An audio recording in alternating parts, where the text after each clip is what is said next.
Fail అయ్యావా? పర్లేదు. ప్రతి ఒక్కడు ఓడిపోతాడు. ప్రతి ఒక్కడు ఫెయిల్ అవుతాడు.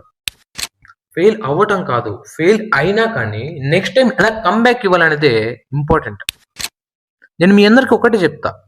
ఓడిపోయినంత మాత్రాన మీ జీవితం అంతటితో ఆగిపోయినట్టు కాదు. ఆ భగవంతుడు మీకు ఇన్ని పరీక్షలు ఎందుకు పెడుతున్నాడంటే, అయితే నీ ఫెయిల్యూర్స్ అన్నిటిని తట్టుకొని కష్టపడి నిలబడితేనే తరువాత నేను తనకి ప్రతిఫలాన్ని ప్రసాదిస్తా అంటాడు.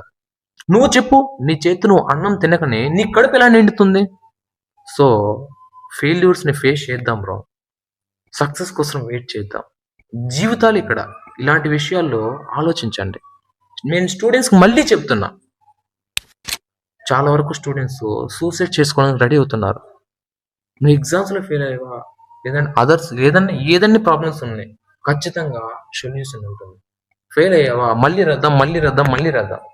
బట్ ఇలాంటి పిచ్చి ఆలోచనలు చేయకండి. పేరెంట్స్‌ని ఇబ్బంది పెట్టకండి. మీరు బాధపడకండి.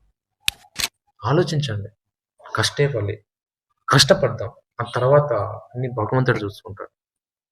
Thank you.